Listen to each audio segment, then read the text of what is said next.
Ada seorang orang soleh, Bapak Ibu sekalian, kisah berhubungan dengan keluh kesah kepada Allah. Orang miskin, anaknya 4-5 orang, susah hidupnya. Kisah dulu, kisah klasik. Dia lagi duduk, istrinya hidangkan makan pas-pasan antara dia, istri sama anak-anaknya 5 ini. Orang miskin, susah hidupnya.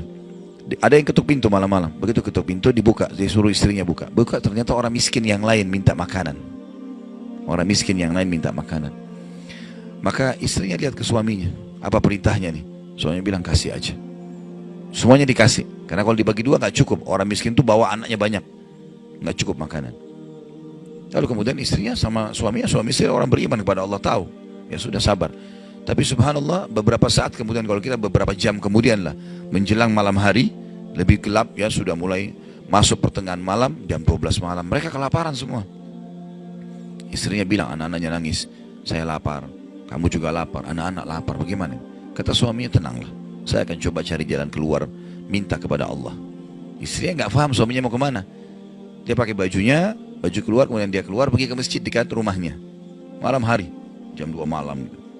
Dia keluar, dia masuk di masjid, lalu dia sholat tahajud. Dan ini sifat orang beriman. Berkeluh kesah sama Allah itu jangan cuma hal yang besar, dari hal yang kecil. Manja sama Allah itu baik. Ngeluh terus, minta terus sama Allah. Allah suka hambanya yang tamak dengan rahmat Allah. Tamak dengan rahmat Allah. Sudah sehat, minta ditambah kesehatan. Sudah kaya, minta ditambah kekayaan. Selalu minta tamak dengan rahmat Allah. Dan sudah pernah saya bilang, meminta sesuatu agar nikmat ditambah atau bertahan, itu adalah pahala lebih besar daripada kalau cobaan sudah datang baru kita minta diangkat cobaan tersebut. Kita sehat, minta agar Allah pertahankan kesehatan, itu lebih besar pahalanya dibandingkan nanti sakit baru minta disembuhkan. Jadi tamak dengan rahmat Allah itu penting. Kalau bahasa saya sebenarnya bermanja-manja sama Allah. Selalu ya Allah bantu, ya Allah tolong, ya Allah mudahkan, ya Allah terus hidupnya. Kalimatnya selalu begitu. Orang ini masuk ke dalam masjid, dia sholat malam lalu dia minta sama Allah, doanya begitu. Ya Allah, engkau tahu aku kelaparan dengan istriku dan anakku malam ini, maka berilah kami makan. Minta makan sama Allah. Ya. Maka yang terjadi dalam kisah ini dikatakan ada seorang raja, pemimpin wilayah itu, sudah 1 minggu mau taubat. Sudah seminggu mau taubat. Dia tidak tahu harus kemana. Pada malam itu, di mana orang soleh yang miskin ini sedang ibadah, minta tolong kepada Allah dikasih makan. Raja ini gelisah, dia keluar lalu dia bawa 1 kantong uang emasnya. Dia bawa juga sekantong makanan yang terbaik yang dia punya di istananya. Kemudian dia bilang, ya Allah sebagai bentuk taubatku kepadamu, saya akan berikan ini kepada hambamu yang engkau tunjuk. Ya. Lalu kemudian sebagai bentuk juga, saya tidak memilih kecuali engkau yang memilih Allah, saya tidak akan pegang tali kekangan kuda ini, saya biarkan dia jalan kemana.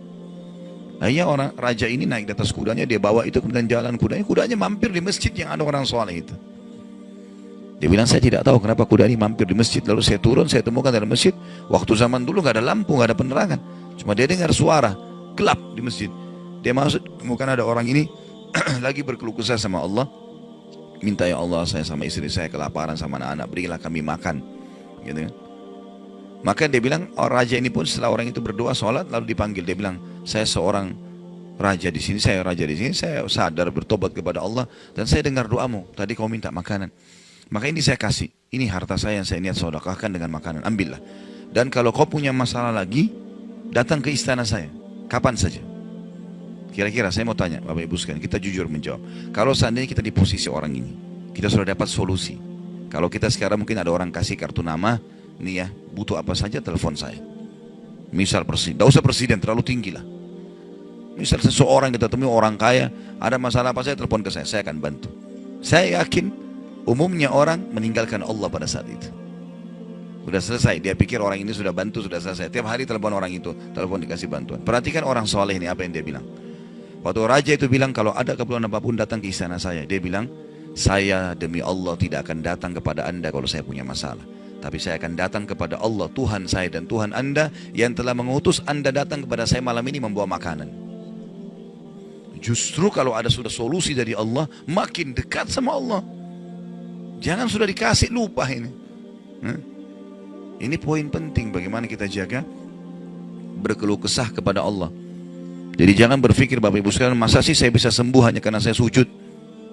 Masa sih saya bisa mendapatkan keturunan hanya karena saya sujud? Ini kesalahan ini. Justru harus kita fahami kalau itu bisa. Dan Allah punya cara. Setiap jawaban Allah kalau datang itu sesuai dengan sistem atau sunnatullah yang telah Allah ciptakan di alam kita ini. Misal saya berkeluh kesah, ya Allah sendal saya putus, gantikanlah. Sahabat begitu ya. Para sahabat Nabi itu kalau sendalnya putus, ya Allah sendal saya putus, gantikanlah. Allah nggak lemparin sendal dari langit, nggak mungkin. Tapi apa yang terjadi? Allah gerakkan sesuai dengan sistem yang ada.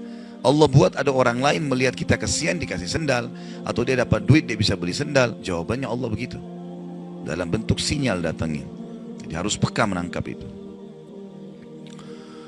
Kemudian selanjutnya, tentu juga yang ini tadi contoh kisah orang yang berkeluh kesah kalau berhubungan dengan cobaan dari Allah ya. Dia tidak keluh kesah kecuali kepada Allah. Sekarang kita masuk ke contoh kalau cobaan dari manusia. Tadi saya bilang orang digunjing, orang dihina, orang difitnah segala macam. Dia tidak balas kebodohan dengan kebodohan. Jangan pelanggaran dengan pelanggaran. Pasangannya selingkuh, dia juga selingkuh. Dua-dua dosa. Dua-dua dihukum sama Allah. Tidak ada urusan sama kita itu. Tidak ada urusan sama kita. Ya. Maka kisahnya seperti misalnya Abdullah bin Abbas radhiyallahu anhu pernah lagi jalan, dicaci maki oleh seseorang tanpa sebab ini. Datang tiba-tiba caci maki dia. Ibnu Abbas dengarin saja apa yang disampaikan orang itu. Sudah selesai kata Ibnu Abbas, sudah selesai. Dia bilang iya, orang ini kebetulan lihat Ibnu Abbas pakai jubah baru. Ini kamu itu mentang-mentang sahabat Nabi, kamu itu pakai jubah mahal-mahal segala macam. Hasud, orang hasud gitu. Tiba-tiba bayangin kalau kita lagi naik di mobil, orang ketuk kaca. Kamu kenapa pakai mobil baru? Kamu kenapa? Apa urusannya sama orang ini gitu? Mungkin kita marah-marah sama orang ini. Ibnu Abbas diam, didengarin semua, sudah selesai.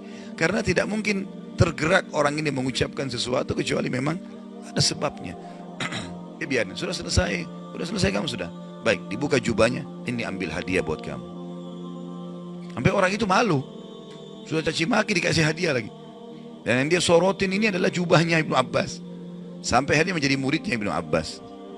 Nah, bisa nggak kira-kira kalau orang ketuk kaca mobil, kenapa pakai mobil baru? Ambil deh mobilnya.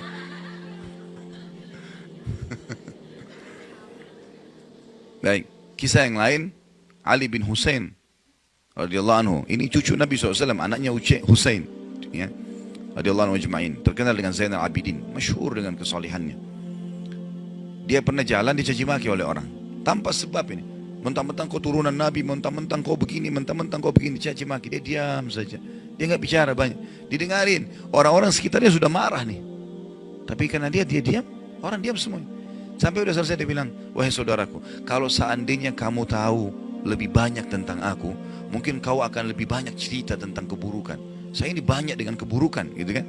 Kemudian dia bilang sama orang di sekitarnya, ada pegang uang, ada bawa duit, kasih orang ini 1000 dirham dan tunjukkan alamat kita. Siapa tahu dia punya hajat. Orang itu jadi tambah malu gitu. Ya. Karena perilaku akhlak yang mulia ini yang Islam ajarkan kepada kita. Pada saat kita kepancing emosi, kontrol, tenang, jangan dibalas. Gak ada gunanya itu, gak ada manfaatnya. Hanya akan merusak kejiwaan kita. Kata-kata jadi kasar, hidup kita jadi tidak tenang. Ya. Tapi kalau kita gunakan teori syar'i ini, kita akan tenang. Tetap bisa makan, tetap bisa tidur, tetap bisa segala-galanya. Baik, kita berdoa kepada Allah SWT, semoga majelis kita diberkahi olehnya dan dijadikan sebagai tambahan amal kita pada hari kiamat. Dan semoga saja seluruh amal yang pernah kita kerjakan, yang akan kita kerjakan sampai ajal menjelang datang, diterima dengan kemahamurahannya. Dan semoga semua dosa yang pernah kita kerjakan sekecil sampai sebesar apapun diganti dengan kemahamurahan Sang Pencipta menjadi pahala. Dan kita mendoakan Indonesia untuk selalu makmur, damai, tentram, dan seluruh muslimin bersatu di bawah bendera tauhid la ilaha illallah Muhammad Rasulullah, kembali dalam segala ibadah mereka kepada Al-Quran dan Sunnah. Dan semoga Allah juga memberikan pemimpin-pemimpin yang muslim, yang adil, kembali kepada Al-Quran dan Sunnah. Dan juga semoga Indonesia menjadi contoh bagi negara-negara yang lain. Dan kita selalu mendoakan saudara kita di Palestina, di Syria, di Yaman, di Irak, di Myanmar, di Ahsa, dimanapun mereka berada yang sudah tertindas. Semoga Allah ikhlaskan niat mereka, terima para syuhada mereka, mulakan Islam di tangan mereka dan tangan kita semua. Dan semoga Allah partisipasikan kita bersama mereka di pahala, baik dengan doa, dengan harta, dan juga dengan jiwa kita.